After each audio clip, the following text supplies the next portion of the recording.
Hello दोस्तों, मैं हूं मोहम्मद रजी। गोदी मीडिया आपको दिखा रहा है कि कांग्रेस में भगदड़ मची हुई है। आज कांग्रेस के इस नेता ने पार्टी को छोड़ दिया तो आज कांग्रेस के इस नेता ने पार्टी को छोड़ दिया है। पूरा विपक्ष बिखरा हुआ है। मोदी के सामने कोई टिक नहीं पा रहा है। मोदी के सामने कोई चेहरा नहीं है। अब सवाल ये है कि भगदड़ कांग्रेस में मची है, इंडिया अलायंस में मची है, या फिर भगदड़ बीजेपी में मची है, एनडीए में मची है। आज हम आपको बताएंगे हकीकत क्या है। दरअसल भगदड़ इंडिया अलायंस या कांग्रेस में नहीं बल्कि बीजेपी और एनडीए में मची है। राजस्थान से लेकर उत्तर प्रदेश और उत्तर प्रदेश से लेकर बिहार तक बीजेपी के कैसे कितने बड़े बड़े सांसदों ने और मंत्रियों ने पार्टी को छोड़ा है। कुछ नेताओं ने चुनाव लड़ने से इनकार किया है तो कुछ नेताओं ने बगावत का ऐलान कर दिया है। आज हम आपको पूरे रिकॉर्ड के साथ बताएंगे कि किन मंत्रियों ने किन सांसदों ने बीजेपी को छोड़ा है और इंडिया अलायंस में कांग्रेस में शामिल हुए। ये बृजेंद्र सिंह हैं, हरियाणा हिसार से बीजेपी सांसद है। इन्होंने पार्टी को छोड़ दिया है, बीजेपी को छोड़कर कांग्रेस में शामिल हुए हैं। अब आप ये मत कहिएगा कि इनका टिकट कट गया था इसलिए इन्होंने बीजेपी को छोड़कर कांग्रेस का दामन थामा है। आपको बता दें कि हरियाणा में बीजेपी ने अभी प्रत्याशियों का ऐलान नहीं किया, इसलिए इनका टिकट कटने का सवाल ही नहीं होता। प्रत्याशियों के ऐलान से पहले ही इन्होंने बीजेपी को छोड़कर कांग्रेस का दामन थामा है। इसी तरह राजस्थान की चूरू से बीजेपी सांसद राहुल कसवा ने भी पार्टी को छोड़कर कांग्रेस का दामन थामा है। राहुल कसवा बीजेपी के बड़े नेता माने जाते हैं और उनकी राजस्थान में पैठ है। चुनाव से ठीक पहले उन्होंने बीजेपी को छोड़ा और कांग्रेस में शामिल हुए। इसका मतलब है कि राजस्थान और हरियाणा दोनों जगहों पर बीजेपी की पोजीशन अच्छी नहीं है। आपने देखा कि हरियाणा में मनोहर लाल खट्टर को बाय फोर्स इस्तीफा देना पड़ा और उनकी जगह पर नायब सिंह सैनी को मुख्यमंत्री बनाया गया है। इसके अलावा जेजेपी ने यहां बीजेपी से गठबंधन तोड़ लिया। ये चीजें बता रही हैं कि हरियाणा में बीजेपी की स्थिति अच्छी नहीं है। बीजेपी छोड़ने वाले सांसद बृजेंद्र सिंह भी यही कह रहे हैं कि हरियाणा में बीजेपी की स्थिति बहुत खराब है, जाट उनसे बहुत ज्यादा नाराज है, इसलिए उन्होंने बीजेपी को छोड़ा और कांग्रेस का दामन थामा है। दोस्तों, बात यहीं पर खत्म नहीं होती।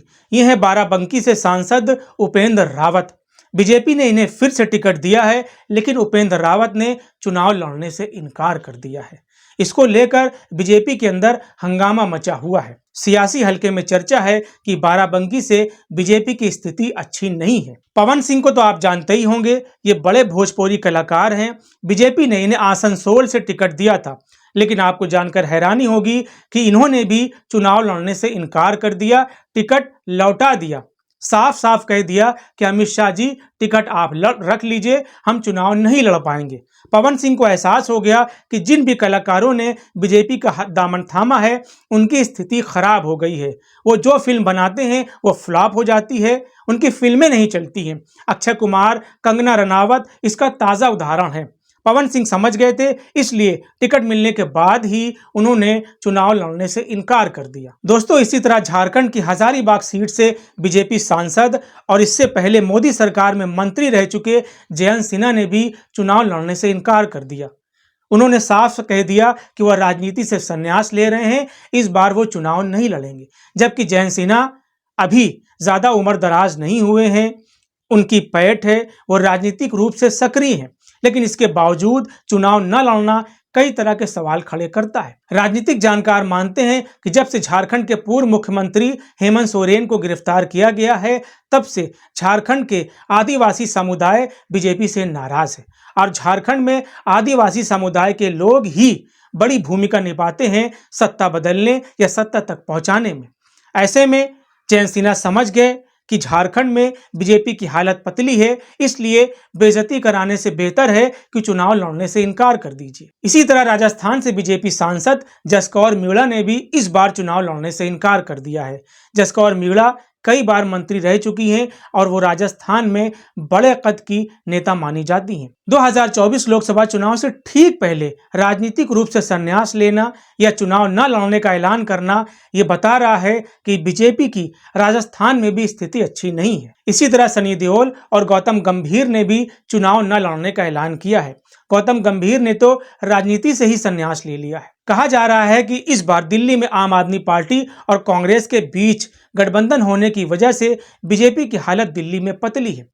बीजेपी 2014 और 2019 के लोकसभा चुनाव में दिल्ली की सभी 7 सीटें जीतने में कामयाब रही थी, लेकिन इस बार राजनीतिक जानकार मानते हैं कि बीजेपी की सीटें घट सकती हैं। दोस्तों, इसके अलावा बहुत बड़ी खबर यह है कि आरएलडी ने जब से बीजेपी का हाथ थामा है, जब से जयंत चौधरी ने बीजेपी के साथ गठबंधन किया है, तब से उनकी पार्टी में ही बगावत शुरू हो गई है। ताजा खबर यह है कि आरएलडी और बीजेपी की संयुक्त बैठक चल रही थी। इसमें आरएलडी के तमाम सारे नेता मौजूद थे। बैठक में कहा गया कि मोदी योगी का नारा लगाइए, लेकिन यहां मौजूद आरएलडी नेता रेणु तोमर ने योगी और मोदी का नारा लगाने से इनकार कर दिया।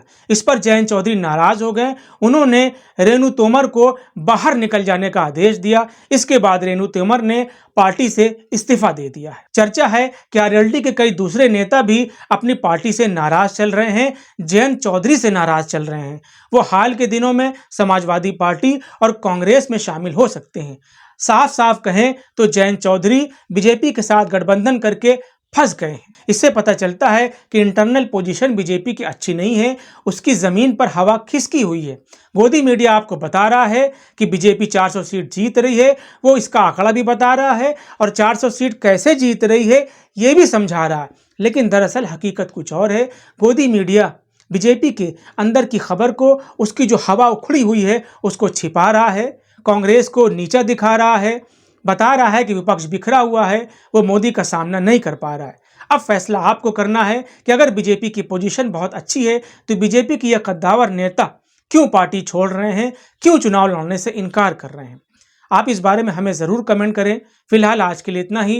वीडियो पसंद आया हो तो इसे लाइक और शेयर ज़रूर करें। चैनल को भी सब्सक्राइब करें। धन्यवाद।